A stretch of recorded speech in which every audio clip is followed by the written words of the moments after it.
히브리서 저자는 믿음의 가문의 이야기를 계속하고 있습니다.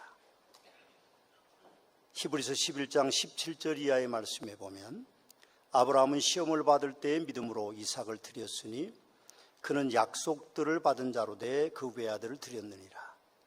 믿음으로 이삭은 장차 있을 일에 대하여 야곱과 에서에게 축복하였으며 믿음으로 야곱은 죽을 때에 요셉의 가가들에게 축복하고 그 지팡이 머리에 의지하여 경배하였으며 믿음으로 요셉은 임종시에 이스라엘 자손들이 떠날 것을 말하고 또 자기 뼈를 위하여 명하였으며 그렇게 기록하고 있습니다. 저는 이 아브라함의 가문을 아이야요 가문이라고 부르고 싶습니다. 아이야요는 우리나라 이제 말이지만 아이라고 하는 말이 앞에 있기 때문에 아이야요 가문에 대한 이야기 같은 느낌이 들기 때문에 아이야요 가문이라고 말합니다. 아이야요 가문은 명품 가문입니다. 서문학교 성도님들의 가정도 아이야요 가문처럼 명품 신앙 가문이 되시기를 주님의 이름으로 축원합니다. 히브리서 저자가 지금 계속해서 명품 가문인 아이야요 가족을 소개하면서 어떻게 명품 가문이 될 수 있는가에 대한 이야기를 우리가 몇 가지로 말씀해 주고 있었는데, 첫째는 하나님의 말씀에 순종하는 가정이 돼야 명품 가문이 될 수 있다고 가르치고 있습니다. 하나님의 말씀에 순종하여 성도가 된 부모 된 우리는 자녀들에게 예수님의 삶의 모습을 본받아서 자녀들에게 본을 보여주셔야 됩니다. 가족 사랑의 본을 보일 줄 알아야 되고, 주일 성수와 예배의 본을 보일 수 있어야 되고, 11조 생활의 본을 보여야 되고, 성도들과의 관계의 본을 보여야 되며, 모든 언어와 행동의 본을 보여야만 합니다. 혹시 오늘 아침에 교회 올 준비를 하면서 부모 된 우리가 자식들에게, 또 남편 된 우리가 아내에게, 또 아내 된 우리가 남편에게 본을 보였는지 모르겠습니다. 보통 교회 오는 준비 과정에 짜증도 내고 자식들에게 잔소리도 하고 남편에게 잔소리도 하고 서둘러서 오면서 신호등도 무시하고 또 끼어드는 사람에게 좀 안 좋은 언어로 표현을 하고 그렇게 하면서 오면서 은혜 다 까먹고 오지는 않았는지 혹시 모르겠습니다. 황량한 마음으로 오는 것이 보통 그리스도인들의 모습입니다. 일주일 내내 잘 믿음을 지키다가 주일날 아침에 다 쏟아붓고 와서 황량한 광야와 같은 마음으로 다시 은혜를 받기 원하는 그런 모습들이 수십 년째, 수년째 계속되고 있는 것은 아닐까, 그런 생각을 합니다. 우리는 그런 생각을 합니다. 가족이 좀 바뀌었으면 좋겠다. 남편이 바뀌고 아내가 바뀌고 자식들이 좀 바뀌면 좋겠다, 그렇게 생각하지만 절대로 남편은 바뀌지 않고 절대로 자식들은 바뀌지 않습니다. 저의 경험이에요. 아무리 잔소리해도 안 되고 아무리 성질을 내도 안 되고 짜증내도 안 되고 그렇습니다. 내가 먼저 바뀌어야 내 은혜를 까먹지 않습니다. 그래서 우리는 차라리 내가 바꾸어지자, 그런 것이 행복일 수 있습니다. 히브리서 11장의 행복한 명품 신앙가족을 보면요, 부모가 모범을 보입니다. 여러분 보십시오. 아브라함과 이삭, 야곱, 요셉의 삶을 보면 그들에겐 부부의 사랑이 있습니다. 참 행복한 부부들이죠. 그들에겐 자식 사랑이 있고 그들에게 하나님의 말씀에 절대 순종하는 그런 모습을 보이고 있고 이웃들과 화목했고 사회에서 성공한 인물들이었습니다. 그래서 저는 아이야요 가문을 명품 가문이라고 말씀을 드리고 있는 겁니다. 추석이 이번 주간에 있습니다. 추석을 많은 사람들은 우리나라의 고유의 명절인 줄로 압니다. 그래서 신라시대에서부터 시작됐기 때문에 그때부터 추석이 계속됐다, 그렇게 생각하는 분들이 계십니다. 그러나 위키백과에 보면 추석은 중추절이라는 15야라고도 불리는 중국의 절기가 우리나라로 넘어온 것이라고 말합니다. 그 15야라는 표현은 가을의 중간에 있다, 그런 뜻으로 이제 해석하고 있습니다. 근데 재미있는 전설이 중국에는 추석에 얽혀서 있는데, 호우이라고 하는 사람이 활을 참 잘 쏘는 사람이 한 사람이 살았답니다. 근데 그 당대에는 태양이 10개였다고 그래요. 지금 태양이 1개인데도 우리는 햇빛만 뜨면 뜨거워서 얼굴에 선크림 바르고 우산 쓰고 양산 쓰고 그늘로 가고 덥다고 그러는데 태양이 10개나 됐을 때니까, 전설적인 얘기니까요. 얼마나 뜨거웠겠어요. 그래서 사람들이 못 견디고 힘들어하니까 왕이 대책을 세웠습니다. 어떻게 하면 덜 뜨겁게 살겠냐. 그래서 대신들과 상의한 결과 대신들이 저 동네에 가면 호우이라고 하는 사람이 사는데 활을 잘 쏩니다. 그러니까 대왕님, 그 친구를 초청해서 태양을 1개만 남기고 다 쏴서 떨어뜨립시다. 그렇게 했대요. 그래서 호우이를 불러다가 태양을 쏘라. 그렇게 했는데 호우이가 명사수니까 태양 9개를 다 떨어뜨리고 1개만 남겼대요. 유명한 사람인데 그 사람이 우연히 신선이 되는 약을 구했다고 그래요. 신선되고 싶죠. 늙지도 않고 아프지도 않고 죽지도 않는 신선이 되는 약을 구했는데, 공교롭게도 그때 마침 이 호우이라고 하는 사람이 서왕모라고 하는 신화 속의 여신을 만났대요. 예쁜 여자를 만나서 신혼을 즐기고 있을 때라서, 이 사람이 신선이 되면 사랑하는 아내와 같이 살 수 없잖아요. 그러니까 신선이 되기를 거부하고 그 약을 누구에게 맡겼는가 하면 아내 서왕모에게 그 약을 맡긴 거예요. 설명을 했겠죠. 이거 먹으면 신선이 돼서 내가 당신을 사랑할 수 없으니까 당신이 가지고 있어라. 그러고 맡겼는데 세월이 조금 가다 보니까 이 서왕모라는 여인이 도둑을 한번 맞은 거예요. 그래서 호우이에 부하한 사람이 그 약을 쟁취하려고 협박을 한 거예요. 그러니까 이 서왕모라는 호우이의 부인이 뺏기게 생겼으니까 자기가 얼른 먹어버린 거예요. 그 순간에 달나라로 간 겁니다. 그래서 호우이라는 사람이 달을 보고 맨날 울었대요. 여러분, 근데 중국의 그 추석 명절에, 중추절에 15회라고 부르는 그 명절에 우리나라와 똑같이 토끼들이 있다고 믿는 전설이 있어서 토끼떡을 만들고 하는 전설도 이제 중국의 어떤 관습에 좀 있다고 그래요. 제가 왜 터무니없는 중국 신화 얘기를 하는지 아십니까? 추석은 우리 고유의 명절이 아닙니다. 근데 우리보다 더 앞선 세대는 추석이 우리의 고유의 명절이기 때문에 그 명절을 기억하는 거예요. 우리 어머님이 지금 요양원에 계십니다. 요양병원에 계시는데 제가 필리핀 갔다 와서 전화를 드려 잘 다녀왔습니다. 그랬더니 첫 마디가 뭔가 하면 추석은 어떻게 하냐, 그겁니다. 그래서 내가 어머님한테 추석은 우리 고유의 명절이 아닙니다. 그러면 또 쌈나니까 그런 얘기는 못 드리고, 집에서 다 형제들이 제가 상손이니까 다 모일 겁니다. 그래, 언제 오실 거냐고 물어보기도 조금 곤란해서 있었더니 난 추석날 명절 아침에 간다 그러셨어요. 아니, 그럼 하루라도 일찍 주무셔야지 왜 그럴까 그렇게 했었어요. 그래서 집사람이 그러면 안 된다. 그래서 다시 전화해서 추석 전날 오셔서 하룻밤 주무시고 그렇게 추석날 후손을 만나시고 그리고 이제 들어가시기로 했다고 그래요. 저는 못된 아들이죠. 사실은 뭐 어머님 마음대로 해라 난 그런 뜻이지, 효도 그런 것보다는 더 중요한 건 본인이 편안한 것이 진짜 효도하는 거라고 생각하는데 며느리는 또 그렇지 않나 봐요. 그래서 오시기로 했다고 합니다. 근데 우리가 착각하는 거 하나는 추석 명절이 우리 고유의 명절이 아닙니다. 신라시대 때부터 있어도 그것은 중국의 중추절의 영향이 있는 거죠. 언제 쉽니까? 목, 금, 토, 주일까지 쉬죠. 그래서 잘됐다, 연휴다. 그리고 주일 성수 안 하면 안 됩니다.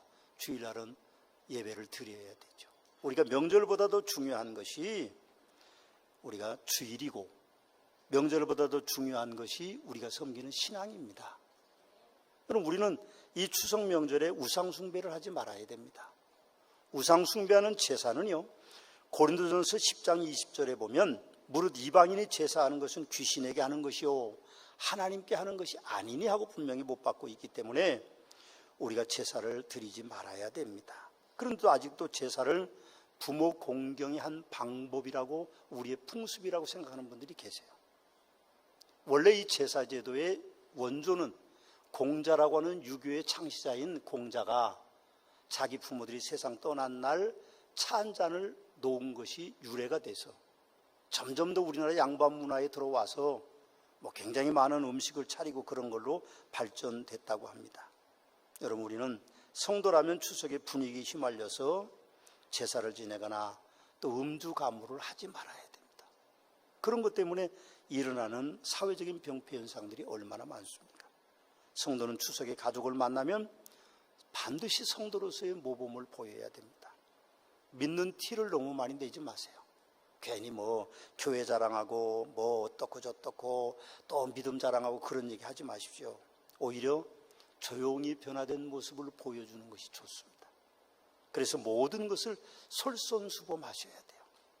여러분, 혹시 큰 동설에도요, 좀 음식 준비하고 설거지도 같이 하고 그렇게 하시고, 우리 집은 가위바위보에서 아들하고 그렇게 저하고 가위바위보를 해서 설거지할 때 가끔 있는데, 저는 설거지하기가 싫으니까 어쨌든 빠지려고 그러는데 또 분위기가 안 그럴 때 가끔 있는 것 같아요. 근데 가위바위보를 잘해서 아직까지 한 번도 안 걸리고 그냥 잘 넘어갔습니다. 사실은 부모에 대해서 효도를 다하는 것이 명절이죠. 부모를 기억하고 부모를 섬기고 또 후손들에 대한 사랑을 베풀고 형제 자매들이 모여서 정을 나누는 것, 그런 것들이 명절이 돼야만 됩니다. 근데 혹시 가난하다면 문제가 생길 수도 있죠.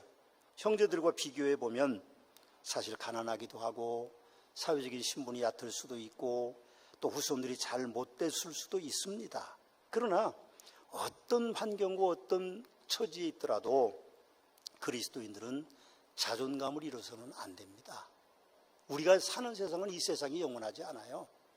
얼마 있지 않으면 우리는 다 천국에 갈 텐데 우리의 본향은 여기가 아니고 천국이기 때문에 이 땅에서 혹시 좀 가난하다고 그러더라도 주눅 들지 마시기 바랍니다. 형제는요, 경쟁 대상이 돼서는 안 돼요. 물론 어렸을 때는 경쟁 대상이 됐죠.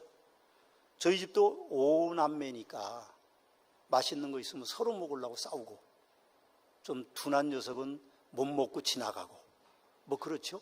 그런데 그때 경쟁 대상이었지만 지금은 따로 살고 그러기 때문에 경쟁 대상으로 삼아서는 안 됩니다.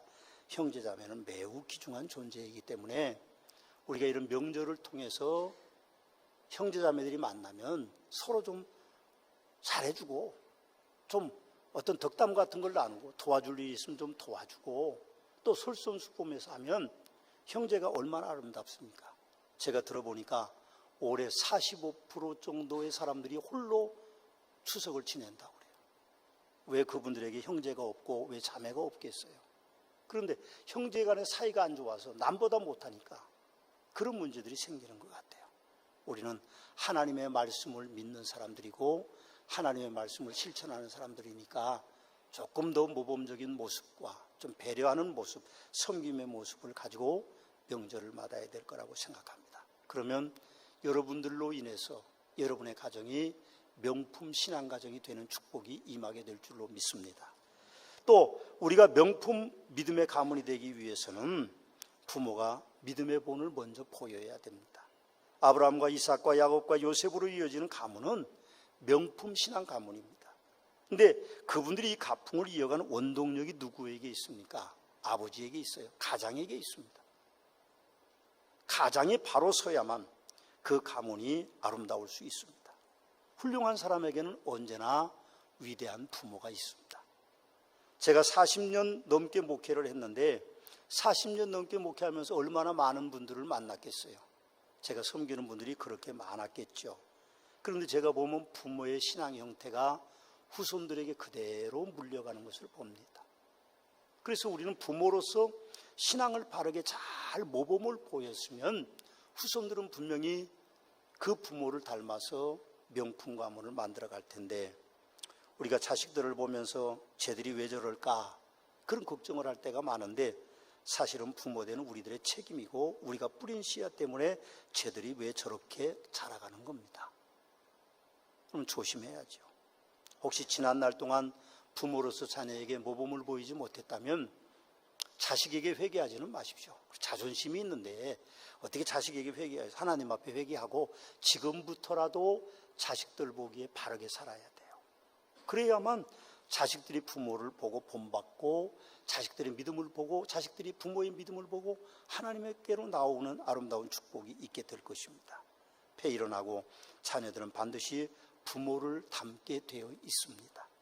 그래서 아브라함의 믿음이 아이야요 가족의 명품 가문을 만드는 일에 있었던 것처럼 우리가 부모로서의 본을 근본 명절에 보입시다. 지금까지는 그렇게 못했어도, 전에는 뭐 그렇게 못했어도 지금부터라도 본을 보이십시오.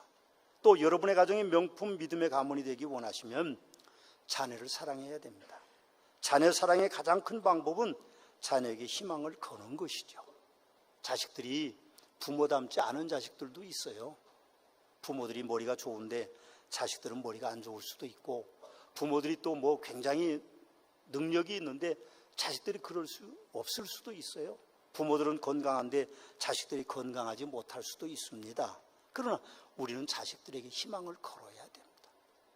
그것이 곧 우리 가문이 아름다워지는 것이고 믿음의 명품 가문이 되는 길이 되는 것이죠. 부모와 자녀에게는 분명히 세대 차이라는 것이 있습니다. 전에는 세대 차이가 부모와 자식 간의 세대 차이인데, 지금 세대 차이는 사회학자들의 이론에 의하면 1년 단위로 세대 차이가 나누어진답니다. 여러분, 우리 교회에 아이들이 막 돌아다니잖아요. 보면 세대 차이가 뚜렷합니다. 지금 아이들의 머리에 손대면 안 됩니다. 터치하면 안 돼요. 절대로 터치해서는 안 됩니다. 옛날에는요, 뭐 좀 이상하긴 하지만 고추도 만지고 뭐 그랬어요, 부모들이.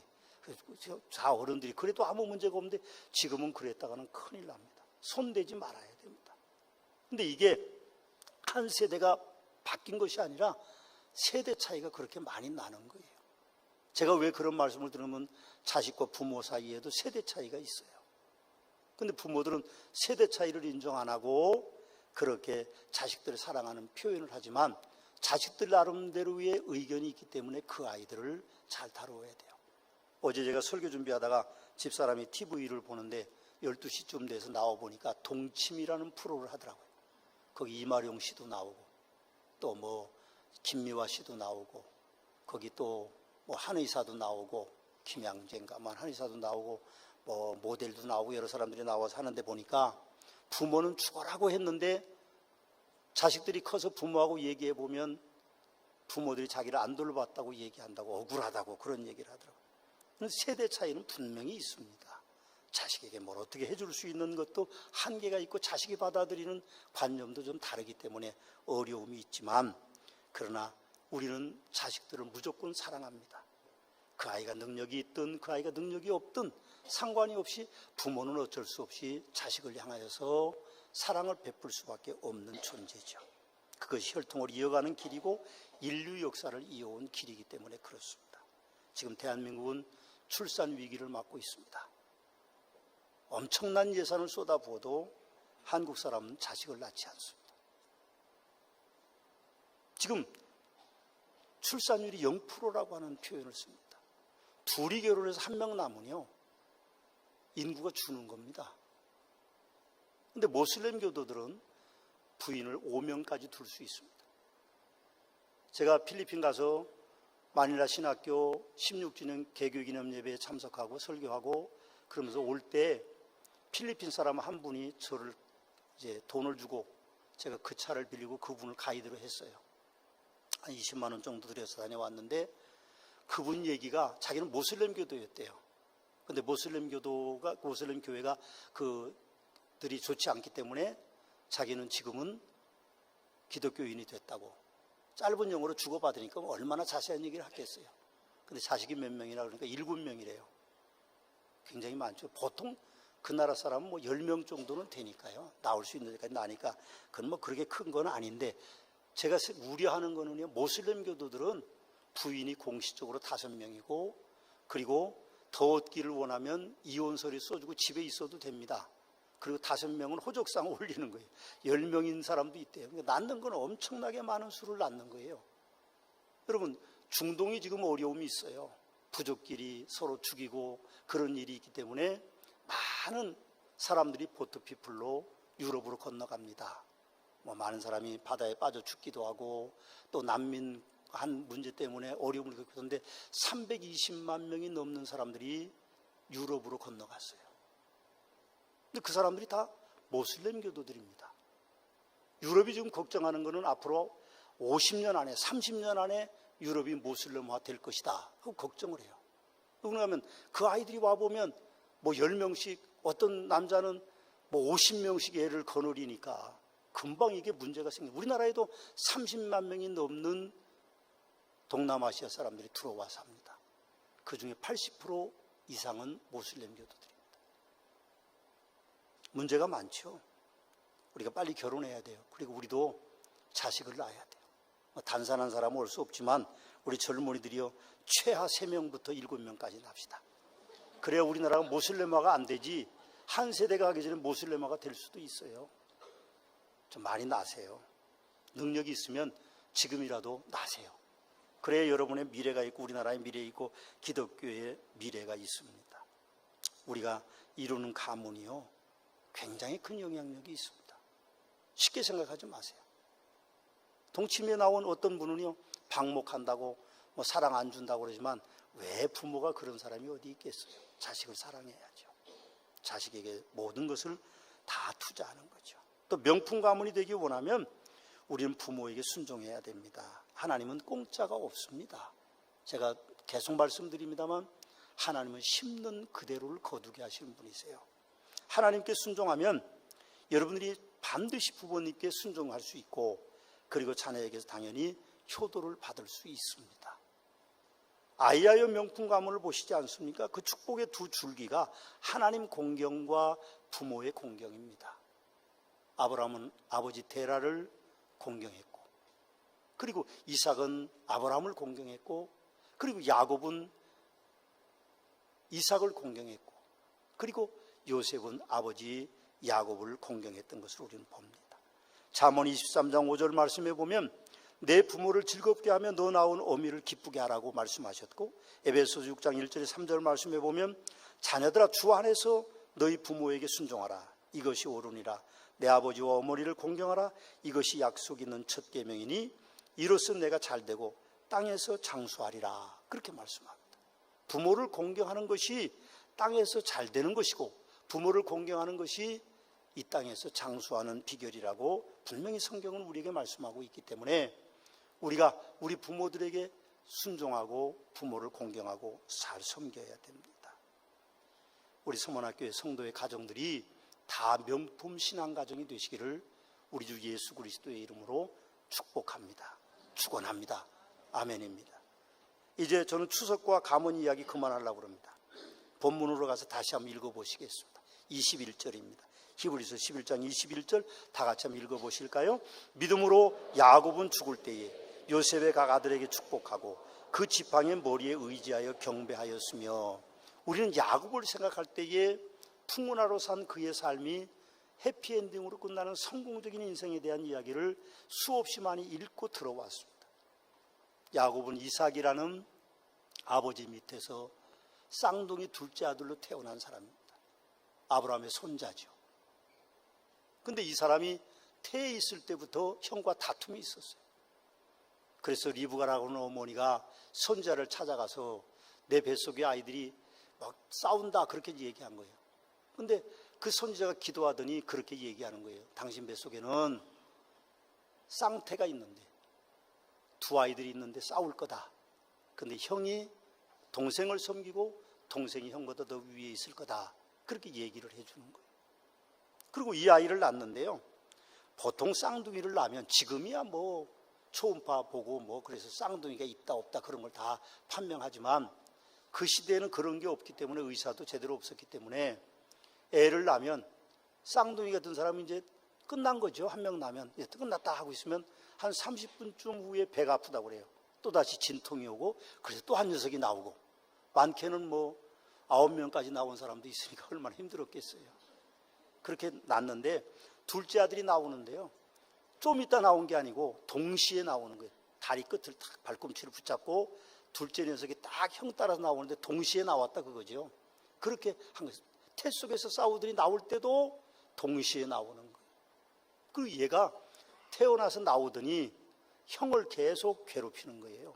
왜 그런가 하면 장자로 태어나지 못한 한이 그에게 있기 때문에 장자권을 얻으려고 하는 거예요. 평상시 늘 어렸을 때도 형 나한테 장자권 줘 그렇게 얘기하니까 형은 하도 그 소리를 말해도 좀 지겨운데 안 된다고 그러다가 어느 날 들에 가서 형에서가 얼굴이 붉은 사람이라고 그랬습니다. 다혈질이죠. 그런데 이 사람이 짐승을 잡으러 갔다 돌아오니까 부엌에서 엄마는 없는데 이 야곱이 늘 하던 대로 팥죽을 쓰고 있는 거예요. 팥죽을 쓰고 있어요. 그러니까 형이 뭐라고 그런가 하면 야, 그 팥죽 한 그릇 줘라 그러니까 동생이 안 준다는 거예요.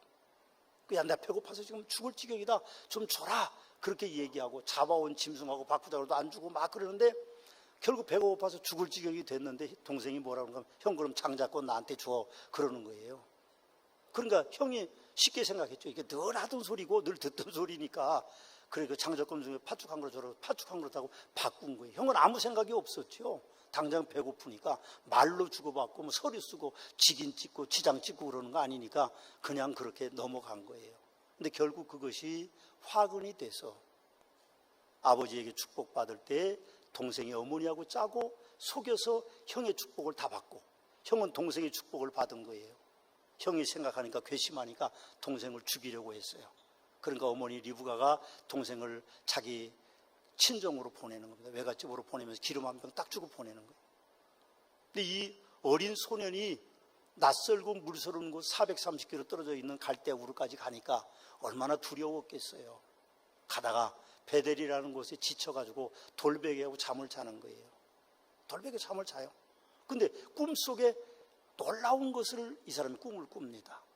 하늘로 사다리가 올려져 있는데 천사들이 오르락내리락 하는 꿈을 꾸는데 벌떡 일어났어요. 그리고 이 사람이 하나님 앞에 약속을 합니다. 약속을 해요. 그리고 자기가 차고 있던 유일한 재산인 기름 한 병을 그 돌베개를 세워놓고 그 위에다 쏟아붓고 내가 내 집으로 돌아오면 아버지 집으로 돌아오면 여기가 하나님의 집이 될 것이고 하나님은 나의 하나님이 될 것이고 나는 11조를 드리겠습니다. 그렇게 약속을 하죠. 도망간 20년 세월이 험난했습니다. 14년 동안은 임금 한 번 못 받고 그 임금도 10번이나 번역하면서 외삼촌 집에서 구박을 받는데 사랑하는 여인이 있어서 그래도 살았는데 마지막 6년 7년 동안 엄청난 거부가 돼서 돌아옵니다. 그런데 말입니다. 히브리서 저자는요 야곱을 이야기하는데 오늘 히브리서 11장에서 야곱의 성공을 말하고 있지 않아요. 우리 같으면 어떻겠어요? 야곱이 그래서 거부가 돼서 돌아와서 가나안의 장주가 됐다, 가나안의 주인이 됐다, 그렇게 얘기하는 것이 보통 생각인데 히브리서저는 그런 얘기를 하나도 하고 있지 않습니다. 본문을 한번 다시 읽어보면 그렇게 되어 있습니다. 믿음으로 야곱은 죽을 때에 요셉의 각 아들에게 축복하고 그 지팡이 머리에 의지하여 경배하였으며 그렇게만 기록하고 있어요. 성공? 그런 얘기 하고 있지 않습니다. 고생했다, 성공했다 이런 얘기 하지도 않고 그런 단순한 단 한 구절만을 기록하고 있습니다. 히브리서 저자는 오히려 야곱이 죽을 때의 모습을 강조하고 있는 것을 우리는 봅니다. 그 강조의 첫 번째가 뭔가 하면 그가 믿음으로 살았다는 겁니다. 21절을 보십시오. 믿음으로 그렇게 이야기 시작합니다. 믿음으로 그렇게 시작하죠. 그의 믿음의 집성판은 창세기 28장 20절에서 22절에 보면 이렇게 되어 있습니다. 내가 평안히 아버지 집으로 돌아가게 하시오면 여호와께서 나의 하나님이 되실 것이요 내가 기둥으로 세운 이들이 하나님의 집이 될 것이요 하나님께서 내게 주신 모든 것의 10분의 1을 내가 반드시 하나님께 드리겠나이다 하고 그는 믿음으로 그렇게 고백하고 있음을 우리는 봅니다. 야곱의 믿음은 세 가지죠. 첫째는 하나님이 나의 하나님이 될 것이고, 두 번째는 이곳이 하나님의 집이 될 것이고, 그리고 내가 11조를 드리겠다고 하는 세 가지의 믿음을 보이고 있습니다. 신앙의 고백과 교회 사랑과 11조의 신앙을 고백하고 있는 것이죠. 그렇습니다. 다 옳습니다. 우리들의 신앙도 고백하는 신앙과 교회 사랑과 11조를 드리는 신앙이 될 때에 우리 신앙이 명품 신앙이 되는 것입니다. 두 번째로는요, 거기 말씀 21절의 중간에 보니까 각 아들에게 축복하고 그렇게 기록합니다. 위대한 유산은 부모가 자녀에게 축복을 받도록 하는 것입니다. 그것이 아이유 가문의 전통이죠. 그는 마지막에 그렇게 죽어가면서 자식에게 축복하죠. 세 번째 마지막은 지팡이 머리에 의지하여 경배하였으며 그렇게 이야기합니다. 저는 이 표현이 참 좋아요. 나이 드신 분들은 읽고 또 읽고 읽고 또 읽으면서 그렇게 마지막 죽음을 맞으셔야 돼요. 지팡이 머리에 의지하여 경배하였으며, 지팡이 머리에 의지해서 하나님을 경배하는 그 마지막 모습. 죽으면서 눈 부릅뜨고 돌아가시지 마시고, 한 맺혀서 이빨 갈고 돌아가지 마시고, 하나님을 경배하는 믿음으로 죽음은 그렇게 두렵지 않은 것. 두렵지 않아요. 어차피 누구든지 가는 건데 힘들게 가시지 말고 생명 연장하려고 뭐 호수 꽂고 그러지 마시고요. 그렇게 하나님을 경배하면서 마지막 죽음을 맞는, 죽음의 순간까지 하나님을 경배했다는 표현을 히브리서 기자가 이렇게 멋지게 표현한 겁니다. 우리가 그런 인생 되기를, 우리가 야곱의 가문처럼 그렇게 신앙의 명품 가문을 이루는 축복이 하나님께로부터 여러분에게 임하게 되는 축복이 있게 되시기를 주님의 이름으로 축원합니다. 기도하시겠습니다. 이제는 우리 주 예수 그리스도의 은혜와 아버지 하나님의 극진하신 사랑하심과 성령님의 감화 감동 역사하심의 은총에 아이요 가문을 닮아 우리 가문이 신앙의 명품 가문을 이루기 원하는 서문학교의 성도들을 위해 축복의 하나님으로 함께 계시옵기를 축원하옵나이다. 아멘.